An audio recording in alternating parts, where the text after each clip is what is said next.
Hello and welcome to the McFademy. Today we'll be learning about the algebra functions. We'll be going over adding, subtracting, multiplying, and dividing functions. And for dividing, we'll be going over their domain as well. So to begin, we're going to start with the addition of functions. Personally, to me, I think that adding functions is the easiest out of all the functions. Out of all the functions that we're going to learn today. When you're learning how to add functions, all you need is to probably just take a deep breath and to look over your work and make sure that what you're doing step by step is correct and that you're understanding the steps. But I'm going to make sure to thoroughly explain these to you. So, in addition, you're going to be given problems such as problems like f plus g of x. This is like your problem. And you can get givens. Givens are like, will tell you what you're going to have to plug into the problem. So say your given is f equals like 5x plus 4. That means your f here is going to be, this is going to get plugged in to here. So now you have your f, but you don't have your g yet. This g is an x here. This x means that if you were given a plug-in number like g equals 5, you would plug in 5 in all the x spots. But you weren't given that here in this situation, as you can tell. And we'll go over how to do problems like that are given to you with plugins. So you have to plug in the number for x, like substitute what the number would be. So back to what I was saying before. You have f of x, f equals 5x plus 4. So you need they're going to probably give you another given, which your other given is going to be 7x plus 9. Now, you have both of your givens. What you're going to do is what it says here, f plus g of x. You're going to say, and make sure that you always use your parentheses, because without them, I feel as if that most people would not know how to answer the questions, and it just gets really confusing. So make sure to always use parentheses. That's the one point that I'm always just going to make here. I'm going to make it at all times. Just always make sure to use parentheses. So 5x plus 4, which is your g. See, this g here, this f, is going to go here. And this g is going to go here in the same way.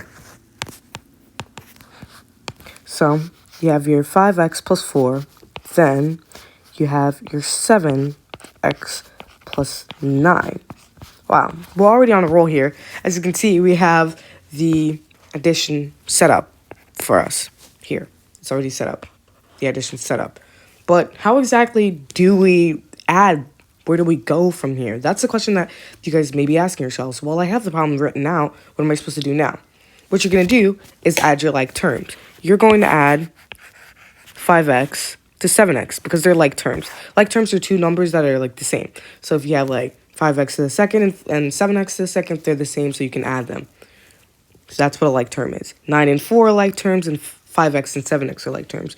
So you're going to add your like terms, and what you're going to get is 5x plus 7x. 4 and 9 is going to give you 13. And that's it for this problem. As you can see here, this isn't as hard as it could be. After you've added your like terms, this is going to be your final answer for the first example that I've explained. If you follow these steps every time, you're going to get it right. So here, we're going to do a second example of this, of adding functions. So now, we're going to make things a little bit more tricky. Let's say we had another addition problem that may be a little bit longer, but still following the same simple format. Say we have f plus g of x.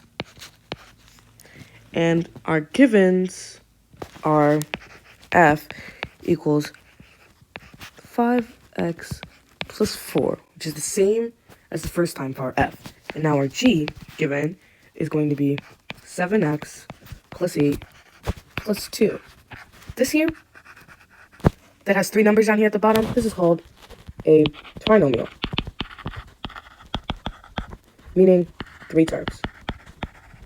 So whenever you see something that has more than 2 terms in it, it's called a trinomial. Binomial is 2 terms and trinomial is 3 terms. So now we're going to plug these into here like we always did before. So let's do that. So we're going to put 5x plus 4 into the f spot, put the plus sign here, and we're going to put g here, and then 7x plus 8 plus 2. Now, you're going to do the same thing as before, which is you're going to add like terms. You're going to add 5 and 7, this is going to give you 12, and it's 12x. Make sure to always bring the x, and you're going to get 12x, because the two x's are going to make 1x. You're adding them together, they're going to give you 1x. And then, you're going to add 4, 8, and 2 together, because they're all like terms. Because they're all like terms, they're all the same, they're all like terms. So, that will give you 14. Now that you've done that, it gives you 14. As you can see here, this is the exact same, and it may be just a little bit trickier, but if you follow the same steps all throughout, you're always going to get the same outcome every single time. So that's it for the algebra for addition. Next, we're going to move on to learning how to do a plug-in question. Throughout this entire video, I'm going to go over 3 ways to do plug-in problems in different steps. They're going to be like a little warm-up exercise for us so we can warm up with a different way, because I talked about plugins and I want everyone to understand how to do plugins. So say you have g plus f of x, but your f of x has a number next to it, and it's 5. And you're thinking to yourself, oh, why do I have this 5 here? I'm so confused. I don't even know what to do with that. It's not the same thing as what we were doing before. I only knew how to add with the x in there. Well, this plugin means that anywhere there is x in the problem, you're going to plug in 5. So say your givens are f is 3x. F is 3x plus 2. And g is equal to 7x plus 4. That means wherever there's x, which is here, you want to plug in your 5. The 5 is going to get plugged into these spots. So that means you can do the math. Wouldn't that mean, so once you plug in the 5, it would be like 3 times 5 plus 2, and then 7 times 5 plus 4. So, as you can tell, 3 times 5 is going to give you 15, and then that'll be 15 plus 2, and 7 times 5 is going to give you, and 7 times 5 is going to give you 35 plus 4. Now, you have a whole new equation here. You're like thinking to yourself, oh my goodness, this just like, there's just so much more going on now than there was before. Well, now you just have you have the same thing. All you did was take your x, plug in a number for it, times that number to what it was already supposed to be times 2, as it was an x, and now you have two questions here. And as it says here, g plus f of x equals 5, which is 5. They're going to add these as you were supposed to do before. So, as always, you're going to add your like terms, which, as you can tell, most of all these are like terms. So what you're going to do is 15 plus 35, which gives you 50, and do 2 plus 4, which gives you 6. This is your first thing that you're going to get. And this would give you 56. And that's it. That's the first plug-in question that I'm going to teach with today. And to some people, this may be really confusing, but I feel like as if you break this down and try to understand it into simpler terms, it's not as hard as it may look on paper. So next, we're going to learn subtraction of functions. Subtraction of functions is one of the hardest, I would say, to learn. It takes a lot, and you really need to understand, and it's very tricky. But there are like simpler ways to understand how to do subtraction of functions. To understand, just the way like we just did it in addition, you're going to be givens. Let's just say that your problem is f minus g of x. And your givens are f equals 5x plus 9. And your g given is going to be g equals 10 of x plus 7. Just the way that it's said here, you're going to plug this in for here, plug this in for here, and write it as subtraction. So that means you're going to do 5x plus 9 minus 10 x plus 7. Dude. So, here's where the tricky part is. You're looking at this and you're like, what in the world am I supposed to do here? You only just taught me addition. I'm looking at a subtraction question, but I really don't know what I'm supposed to do here with this. For subtraction, the simplest way I can explain this to anyone is to say, change subtraction to addition. So that means everything on this side, the signs are going to change. This negative is going to change into a positive. This positive is going to turn into a negative. This positive here is going to turn into a negative. So that means your whole entire thing is turned into an addition problem. So you can add the entire thing now. So you have 5x plus 9 plus negative 10 plus negative 7. And to solve that, you're going to get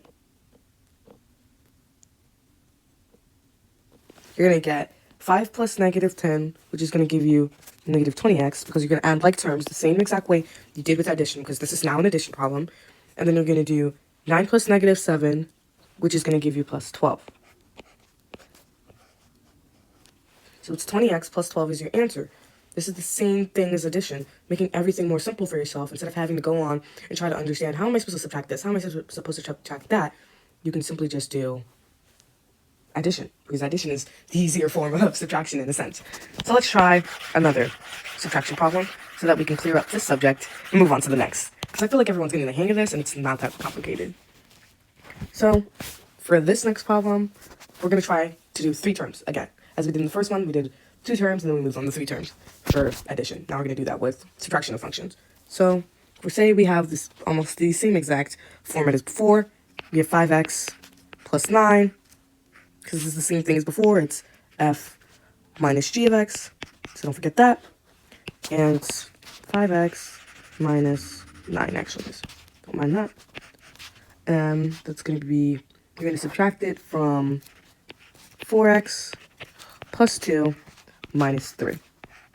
So, as I said before, I'm going to always get a different color to emphasize on the fact that I'm changing the signs. I'm going to show, you might want to, if you're taking a test or so, you might want to show that you're changing the signs so that the person understands that I just changed this problem from subtraction to addition. So you're going to change this sign to addition, this sign to a negative, this sign to a negative, and this to a positive. Once you've done that, your problem is now an addition problem. So the 5x and the negative 4x are both like terms, which is going to leave you with 1x. Some teachers like if you write 1x, some teachers just like if you leave it. Then you're going to add the other like terms, which is 9, and negative 2 and plus 3, which is going to give you plus 10. And with that, you've done this problem. It's pretty simple once you've gotten the hang of it. If you just keep going over what you've already done and look over the things that you don't understand, you're always going to add the like terms, and you're always going to change everything on this side to its opposite. Which means if the number was originally a positive, you're going to change it to a negative. If it was originally a negative, you're going to change it to a positive. So then it turns into an addition problem, which makes everything simpler because addition is always easier than subtraction. Now that we're finally done with these, we're going to get on to the most tricky ones. I wouldn't say that they're the hardest ones to do, multiplication and division functions. I just think that grasping the understanding of how to do them can always leave someone a little bit confused. So we're just going to move on to multiplication. So in multiplication, it's the same thing as any basic multiplication problem, except for its functions, and you need to understand how to work with them. So let's just say you have f times g of x. And for this, I'm going to also give a plug-in problem for my second problem. So for a second problem, we're also going to do f times g of x equals 4. So that means, once again, I'm going over this. That means if you have a g and the x isn't there and it's a number, that means wherever the x is, you're going to plug in 4. So we're going to just start with the f times g of x to make everything simpler so we understand it first before we move on to anything more tricky. So, say that you have your givens are g equals 7x plus 4 and f equals 5x plus 2. That means you're going to set it up in the same way this is. That means the f is going to go into the f spot, and the g is going to go in the g spot. Never forget your parentheses. You're always going to want to use your parentheses because it helps the most.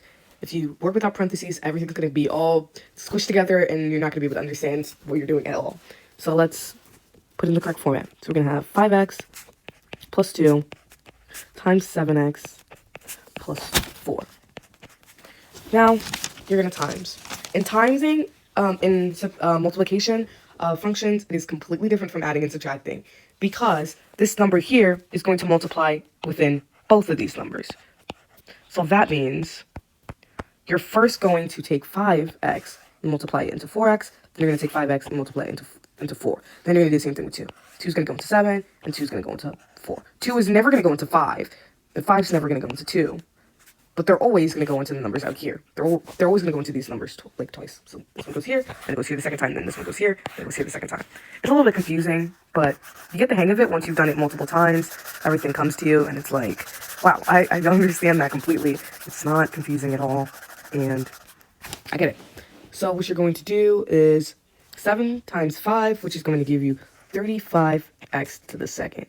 And you might be like, how is it giving me x to the second? When we were doing addition, I wasn't getting x to the second. That's because you're multiplying two exponents. When you multiply two exponents like this, x, it's going to give you x to the second.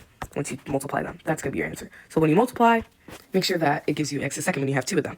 When you add, it's never going to be x to the second unless you're adding two like terms. You're adding x to the second and x to the second, which will give you x to the second. But if you multiply x to the second times x to the second, it's not going to give you x to the second. It's a little bit tricky, but I feel like you understand it once you keep doing it more. I don't know. Maybe that's just me, but I believe that you guys will get this sooner or later. Just watch over this video multiple times and go over what you have in your book. So let's get back to what we're doing. After that, as said before, 5x goes into 7, and then 5x is going to go into 4. And then for 5x to go into 4, that is going to give us... for 5x to go into 4, that is going to give us 20. This is 35, sorry. Next, we're going to go 2 into 7, and 2 into 7 is going to give us 14x.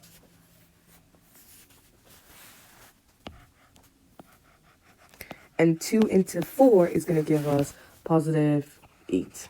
So as you see here, what I decided to do is put them under each other because I know in my head by now, since I've been doing this for so long, that my first number is going to be x to the second, then my second is going to be 20x because of the way it's set up. Then I always know that the second time I come around to do this, to multiply into something, I'm only going to get 14x once. So I'm already going to put it under 20x because at the end of the day, I'm going to have to add like terms, like always, because this is going to turn into an addition problem, like always. There's no like term for 35x to the second, so I know automatically that 35x to the second is going to be left alone, and that 20x, 14, and 14x are going to be added into each other. That's why I put them top to bottom, because I'm going to add them. So that's what we're going to do now. We're going to add the like terms. The only like terms that we have here is 20 and 14. 20 and 14 is going to give us 34x. Don't forget, when you're adding numbers with exponents, you're not going to say 34x to the second. No, you're just going to say 34x. And then the 8 doesn't have a like term, so you're going to bring it down.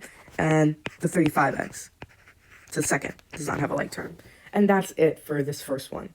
As you can see, it's almost the same thing as we were doing before, but now it's more complicated because it has to multiply to both numbers on the other side. And at the end of the day, everything bounces back to being addition of functions. And that's how you're going to get your final answer. So let's do the plug-in question here. We have this plug-in question. You guys are probably thinking to yourselves, oh God, she's bringing us something that's much harder than we were just doing. I just like throwing around the x everywhere, not having to actually worry about what the number might actually be. So we're going to use the same givens as before. So that means 7 times, because you're always going to plug in the 4.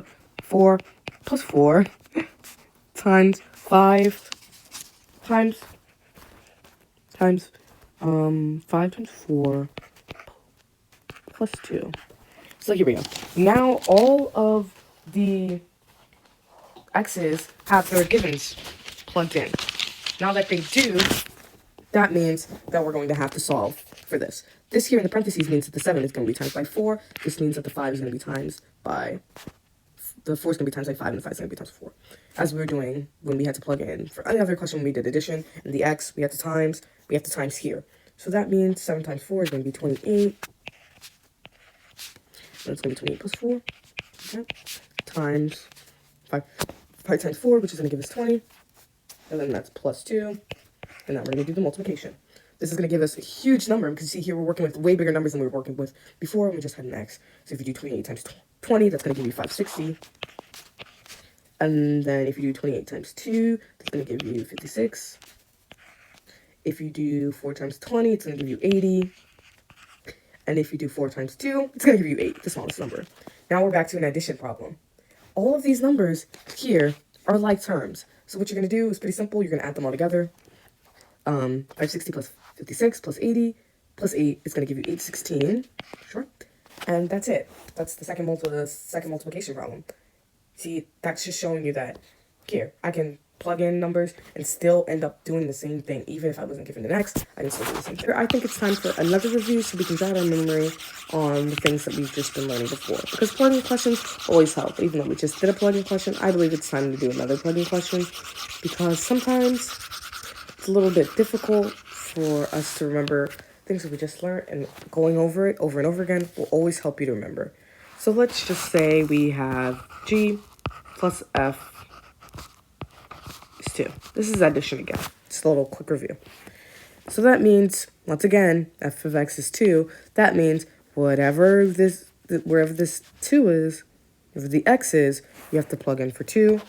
So let's just say we had 5X plus 2 plus 7X plus 4. And we have to plug in now the 2, which is 2 plus 2 plus 7 plus times 2 plus 4, which leaves us with having to solve it. 5 times 2 is 10 plus 2 plus 7 times 2 is 14 plus 4. Now we're back to a basic addition problem. 10 plus, all of these are like terms, so I'm just gonna do it in a simple way to get it over with. 10 plus 14 is gonna give me 24. 2 plus 4 is gonna give me 6. And these added together is gonna give me 30. And that's just a simple plug-in question. Quick review of your addition to see if we all remember. So now we're gonna move on to, I guess you could say my least favorite, because it's the hardest to explain to many people, is the division of functions. When you're given just a normal division of functions problem, it's pretty easy to understand. But when they ask you, oh, what's the domain and all this other stuff, I feel like it loses a lot of people. So it's simple but tricky. That's what I would say if I had to describe it to someone. So let's say that you had F divided by G of X. This isn't a plug-in question, you just have X, so it's pretty simple. Let's say your givens are F equals 2X plus 3 for F, and G equals 4X plus 5. So, as always, we always say, your F's going to go in this spot, your G's going to go in this spot for simple division. So, that would mean it's 2X plus 3 divided by 4X plus 5. And that's it. You're just going to leave it like this because you wouldn't even, even if I had said this myself, I wouldn't even be able to completely explain how to divide this or what to do after this. But once you've gotten to this point, this is all you need to do for now. This is it. You just take your numbers and set them on top of each other as if you're ready to do the problem, but you're not going to do anything. And that's it. That's the easiest part of it. But let's say they asked you, okay, divide this, and then, okay, I want you to tell me what F divided by G of X is, and I want you to tell me what its domain is. And you're like, wait a minute, literally, how am I supposed to tell you what its domain is? I don't even know that yet. Well, this is pretty simple. For domain, you're always going to look at this, and you're going to want to know, is this all real numbers or not? Well, it has a fraction bar. There's nothing here that's stopping it from being all real numbers. There's no decimal. There's no fractions. Look at it. It's all real numbers. So you're going to just say, to start off, you're going to say domain is all real numbers. And you're going to do this. And I'm going to be like, okay, what's after this?